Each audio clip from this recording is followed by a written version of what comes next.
ये वीडियो क्यों इम्पोर्टेंट है, ये वीडियो किसे ज़रूर देखनी चाहिए, ये वीडियो क्यों देखनी चाहिए? क्योंकि इग्नू की एग्ज़ाम की एक छोटी सी गलती आपका एक्सपीरियंस बिगाड़ सकती है और ये वीडियो आपको हर स्टेप के लिए क्लियर गाइडेंस देकर स्ट्रेस फ्री और कॉन्फिडेंट बनाएगा। ये वीडियो सभी स्टूडेंट्स को देखना चाहिए जो इग्नू का एग्ज़ाम पहली बार दे रहे हैं और जो छोटी छोटी गलतियों से अपना एक्सपीरियंस ख़राब करना नहीं चाहते, क्योंकि इस वीडियो में इग्नू एग्ज़ाम के हर इंपॉर्टेंट एस्पेक्ट्स को सिंपल और क्लियर तरीके से समझाने वाला हूँ। बट पॉइंट नंबर 9 मिस कर दिया तो आपको बहुत प्रॉब्लम आ सकती है, इसके लिए मस्ट वॉच। और हाँ, इन सभी पॉइंट्स के बाद कुछ बोनस टिप देने वाला हूँ, उसे मिस मत करना। Documents required. डॉक्यूमेंट्स, इनके बिना एग्ज़ाम हॉल में एंट्री इम्पॉसिबल है, तो ध्यान से सुनो और सब कुछ प्रिपेयर कर लो। तो सबसे पहले बात करते हैं एडमिट कार्ड की। इसका प्रिंट आउट एडवांस में ही निकाल कर सेफ साइड के लिए 2 से 3 कॉपी रखो। और हाँ, इसके बिना अंदर नहीं जा पाओगे, तो इसे फर्स्ट प्रायोरिटी में रखो। और हाँ, आपको अपना इग्नू का आई कार्ड भी ज़रूर से लेकर जाना है। लेकिन अगर आपके पास आई कार्ड नहीं है तो आई कार्ड कैसे डाउनलोड करते हैं उसका वीडियो आपको आई बटन में मिल जाएगा, आप यहाँ पर क्लिक करके देख सकते हैं। बट इन केस अगर आईडी कार्ड में कुछ प्रॉब्लम आता है, आपको आई कार्ड नहीं मिलता है, तो आइडेंटिटी कंफर्म करने के लिए वैलिड गवर्नमेंट आईडी ले जाओ, जैसे कि आधार कार्ड, पान कार्ड या फिर ड्राइविंग लाइसेंस, कोई भी एक ले जाओ। बस इंश्योर करो कि वो वैलिड हो। और हाँ, यहाँ पर इग्नू ने खुद ये मेंशन किया है कि आई कार्ड अगर आपके पास नहीं है तो आप कोई भी गवर्नमेंट आईडी प्रूफ के तरह से ला सकते हो। सारे डॉक्यूमेंट्स को एक फोल्डर में नीटली अरेंज करके रखो ताकि लास्ट मोमेंट में कुछ मिस ना हो और बिना टेंशन के एंट्री मिल जाए। और ये सब आप पहले से ही रेडी करके एग्जाम हॉल जाओगे तो कॉन्फिडेंस भी डबल हो जाएगा। Exam timing and arrival. अब बात करते हैं एग्ज़ाम टाइमिंग की। तो इग्नू एग्ज़ाम्स यूजुअली 2 शिफ्ट्स में कंडक्ट होते हैं। मॉर्निंग शिफ्ट यानी कि 10 बजे से लेकर 1 बजे तक, और आफ्टरनून शिफ्ट यानी कि 2 बजे से लेकर 5 बजे तक। बट आपके हॉल टिकट में यानी कि एडमिट कार्ड पे आपकी एग्जैक्ट टाइमिंग मेंशन होगी। तो मैं यहाँ पर आपको स्ट्रांगली ये रिकमेंड करूँगा कि आप एग्ज़ाम सेंटर पे एटलीस्ट 45 मिनट पहले ही पहुँच जाओ, क्योंकि आपको सीटिंग अरेंजमेंट ढूंढने में टाइम लगेगा, एंट्री फॉर्मेलिटीज़ में भी आपका टाइम जा सकता है, और अगर ट्रैफिक या कोई और प्रॉब्लम आया तो आप डिले हो सकते हो। तो सेफ साइड के लिए आप 45 मिनट पहले ही पहुंच जाओ। और एक टिप, एग्ज़ाम सेंटर के लोकेशन पे एक दिन पहले ही विजिट कर लो ताकि आपको बाद में कोई कन्फ्यूज़न ना हो। पेपर स्टाइल, यहाँ पे कुछ चीज़ें हैं जो आपको पता होनी चाहिए कि आपका एग्ज़ाम ऑब्जेक्टिव टाइप होने वाला है या फिर डिस्क्रिप्टिव। क्योंकि देखिए, अगर आपका जो सब्जेक्ट कोड है वो इनमें से कोई सब्जेक्ट कोड है तो आपका एग्ज़ाम OMR टाइप होगा। But course code BNS 041 and BNS 042 will be conducted in descriptive type pattern, यानी कि ये 2 सब्जेक्ट कोड के और बाकी जितने भी कोर्सेज हैं सबके एग्ज़ाम डिस्क्रिप्टिव टाइप में होंगे, यानी कि लॉन्ग क्वेश्चन आएंगे, MCQ नहीं। तो पेपर स्टाइल के लिए ना इग्नू के प्रीवियस ईयर क्वेश्चन पेपर को ज़रूर से रेफ़र करो। और हाँ, इग्नू के असाइनमेंट्स भी काफ़ी यूज़फुल होते हैं क्योंकि उनका भी पैटर्न एग्ज़ाम से मिलता जुलता होता है और एग्ज़ाम में सेम क्वेश्चन भी रिपीट होने के चांसेस होते हैं। तो PYQs और असाइनमेंट पेपर डाउनलोड करने की लिंक आपको डिस्क्रिप्शन बॉक्स में मिल जाएगी। Answer sheet guidelines. Answer sheet मिलते ही कुछ इंपॉर्टेंट चीज़ें हैं जो आपको करनी है। तो यहाँ पर देखिए, पर्सनल डिटेल्स। सबसे पहले यहाँ पर अपना enrolment number, exam centre code, course code और डेट सही से फिल करो। और ये बहुत इंपॉर्टेंट है कि आप एनरोलमेंट नंबर में फर्स्ट बॉक्स से लिखना शुरू करना है, और अगर लास्ट में जाकर 1 या 2 बॉक्स खाली रहता है तो आप उसे क्रॉस कर दीजिए।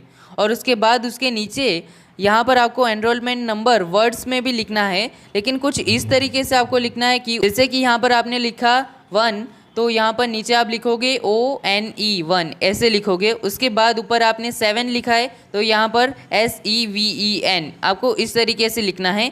फिर आपको यहाँ पर अपना साइन करना है। बट यहाँ पर एक ऐसा पॉइंट है जिसमें आपको गलती से भी गलती नहीं करनी है, वो है लैंग्वेज ऑप्शन। तो यहाँ पर इग्नू की डेट शीट में ये लिखा गया है, क्वेश्चन पेपर के आंसर सिर्फ आप उसी लैंग्वेज में लिख सकते हैं जिस लैंग्वेज में आपको प्रोग्राम ऑफर किया गया है। तो जैसे कि आपका पेपर इंग्लिश में आता है, यानी कि आपका प्रोग्राम इंग्लिश में है, तो आपको उसका आंसर इंग्लिश में ही लिखना होगा। और अगर आपका पेपर इंग्लिश और हिंदी दोनों में आता है तो उसका आंसर आप दोनों में से किसी एक लैंग्वेज में लिख सकते हो, अदर लैंग्वेज में आपको नहीं लिखना है। But CRD, PG, DRD and MARD programs के एग्ज़ाम्स में बंगाली लैंग्वेज को भी एक्सेप्ट किया जाता है। तो आपका प्रोग्राम अगर ये है तो उसका आंसर आप बंगाली लैंग्वेज में भी लिख सकते हो। तो उसका कोर्स कोड भी यहाँ पर दिया गया है। तो आपका कोर्स अगर इनमें से कोई है तो आप उसका आंसर बंगाली लैंग्वेज में भी लिख सकते हो। और हाँ, अगर आपका प्रोग्राम अदर रीजनल लैंग्वेज में ऑफ़र किया जाता है तो आप उस लैंग्वेज में भी अपना आंसर लिख सकते हो। इसका मतलब ये हुआ कि आपका प्रोग्राम जिस लैंग्वेज में आपको ऑफ़र किया गया है, आपको उसी लैंग्वेज में अपना पेपर देना होगा। तो यहाँ पर ना आपको इस बॉक्स में वही लैंग्वेज लिखना है जिसमें आप एग्ज़ाम देने वाले हो।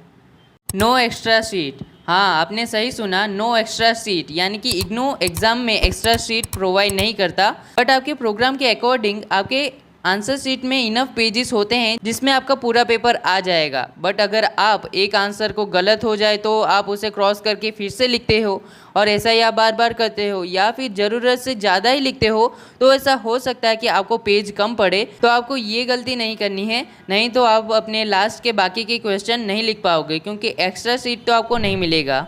कैलकुलेटर यूसेज, अब बात आती है कैलकुलेटर की। ये बहुत कॉमन डाउट है। तो देखिए, सिंपल कैलकुलेटर जनरली अलाउड होते हैं अगर आपका जो मैथमेटिक्स, स्टैटिस्टिक या फिर अकाउंटिंग और इंजीनियरिंग जैसे एग्ज़ाम्स दे रहे हैं तो यहाँ पर आप कैलकुलेटर लेके जा सकते हैं। बट अगर आपके पेपर में क्लियरली मेंशन है कि कैलकुलेटर नॉट अलाउड, तो आप कैलकुलेटर का यूज़ नहीं कर सकते। तो देखिए, आपको क्या करना है कि आपको अपने कोर्स का जो प्रीवियस ईयर क्वेश्चन पेपर है उसे चेक करना है। अगर वहाँ पर लिखा है कि कैलकुलेटर नॉट अलाउड, तो आप उसमें कैलकुलेटर यूज़ नहीं कर सकते। बट आपके प्रीवियस ईयर क्वेश्चन पेपर में ये लिखा गया है कि सिंपल कैलकुलेटर अलाउड, या फिर कुछ भी नहीं लिखा गया है, तो आप सिंपल कैलकुलेटर लेके जा सकते हो, तब आपको कोई दिक्कत नहीं आएगी। पासिंग मार्क्स, तो अब बात करते हैं पासिंग मार्क्स की, जो कि काफ़ी इंपॉर्टेंट होते हैं। तो जनरली इग्नू में पास होने के लिए आपको थियोरी एग्ज़ाम और असाइनमेंट में अलग अलग मिनिमम मार्क्स लाने होते हैं। तो यूजी कोर्सेज के लिए आपको थियोरी एग्ज़ाम और असाइनमेंट में मिनिमम 35% मार्क्स चाहिए, यानी कि 100 में से 35 और 50 में से 18। लेकिन प्रोफेशनल कोर्स जैसे कि बीसीए में ये पासिंग मार्क्स आपके 40% होते हैं। और पीजी कोर्सेज में आपको थियोरी और असाइनमेंट दोनों में आपको 40% मार्क्स लाने होते हैं, यानी कि 100 में से 40 और 50 में से 20 मार्क्स। बट कुछ कोर्सेज में पासिंग क्राइटेरिया अलग भी हो सकता है, जैसे कि प्रोफेशनल कोर्स या फिर डिप्लोमा प्रोग्राम्स। इसके लिए ना आप अपने कोर्स के गाइडलाइन को अच्छे से रीड करो, और ये ध्यान रहे कि आपको थियोरी एग्ज़ाम और असाइनमेंट दोनों में आपको सेपरेटली पास होना ज़रूरी है। तो अब बात करते हैं उस पॉइंट के बारे में जिसके लिए आप यहाँ तक इस वीडियो को देखते आ रहे हैं। तो वो पॉइंट है यूएफएम पॉलिसी। यूएफएम पॉलिसी यानी कि अनफेयर मीन्स। तो इग्नू ना अपनी अनफेयर मीन्स पॉलिसी में काफ़ी स्ट्रिक्ट है। तो यहाँ पर कुछ चीज़ें हैं जो आपको बिल्कुल अवॉइड करनी चाहिए। अगर आप किसी से कॉपी करते हैं या फिर किसी को कॉपी करने देते हैं, तो यहाँ पर आप दोनों पर यूएफएम पॉलिसी लागू होगा। एग्ज़ाम के दौरान आप अगर मोबाइल, स्मार्ट वॉच या फिर इलेक्ट्रॉनिक डिवाइस यूज़ करते हैं, आप चीट या किसी तरीके का कागज़ यूज़ करते हो चीटिंग करने के लिए, या फिर अगर आप किसी स्टूडेंट या फिर स्टाफ मेंबर या फिर रीजनल सेंटर की प्रॉपर्टी को हार्म करते हो, तो ये भी यूएफएम के अंडर आएगा। अभी कुछ स्टूडेंट्स बोलेंगे कि चीटिंग करने वाले स्टूडेंट्स तो किसी भी तरीके से चीटिंग कर ही लेंगे। तो देखिए, जो चीटिंग करता है उसके बारे में हम बात नहीं करते, लेकिन जो चीटिंग करके अगर पकड़े गए ना, तो अगर यूएफएम में आपका नाम आ गया तो आपका एग्ज़ाम कैंसिल हो सकता है। अगर आपने किसी एक पेपर में भी चीटिंग किया तो आपके किसी भी पेपर का रिजल्ट डिक्लेयर नहीं किया जाएगा, और वहाँ पर इस तरीके से लिखा आ जाएगा कि यूएफएम ऐसा लिखा आ जाएगा यहाँ पर, और आपके ऊपर लीगल एक्शन भी लिया जा सकता है। ऐसा भी हो सकता है कि आपको बार बार इग्नू के हेड ऑफिस में आपको जाना पड़े, यानी कि दिल्ली के आपको धक्के खाने पड़ सकते हैं। So students, honesty is the best policy. अपनी प्रिपरेशन पे भरोसा रखो और बिना किसी चीटिंग के एग्ज़ाम दो। तो ये थे सारे इंपॉर्टेंट पॉइंट्स जो आपको पहली बार इग्नू का एग्ज़ाम देने से पहले पता होना चाहिए। तो अब बात करते हैं कि कुछ फाइनल टिप्स यानी कि बोनस टिप्स के बारे में बात करता हूँ मैं। तो देखिए, एग्ज़ाम में ना टाइम मैनेजमेंट बहुत क्रूशियल है। तो आपको क्या करना है कि आपको उन क्वेश्चन को अटेम्प्ट करना है सबसे पहले जो आपको बहुत अच्छे से आते हैं। तो इस तरीके का आप अपना भी एक टाइम मैनेजमेंट बना सकते हो कि एग्ज़ाम देने से पहले ना आप अपने माइंड में एग्ज़ाम दे चुके हो, उस तरीके से आपको एक टाइम मैनेजमेंट करना है अपने माइंड में, और उस हिसाब से आपको पेपर देना है, ताकि आपका पेपर ऐसा ना हो कि लास्ट में आपके क्वेश्चन छूट जाएँ। ऐसा नहीं होना चाहिए। और दूसरी बात, एग्ज़ाम हॉल में ना अपने आप को काम रखो, क्योंकि थोड़ा नर्वस फील होना तो नॉर्मल है, लेकिन अपने ऊपर कॉन्फिडेंस रखो और इस तरीके से आप अपना पेपर दे सकते हो। और स्टेशनरी किट में अपने साथ एक एक्स्ट्रा पेन रखो, पेंसिल, इरेज़र, शार्पनर और रूलर ज़रूर से लेकर जाओ, ताकि आपको एंड मोमेंट में किसी से मांगने की ज़रूरत ना पड़े।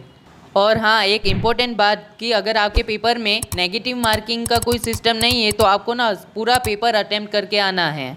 और हाँ, ये बात याद रखो कि एग्ज़ाम सिर्फ आपकी नॉलेज का टेस्ट नहीं है बल्कि आपका पेशेंस और एटीट्यूड का भी टेस्ट है।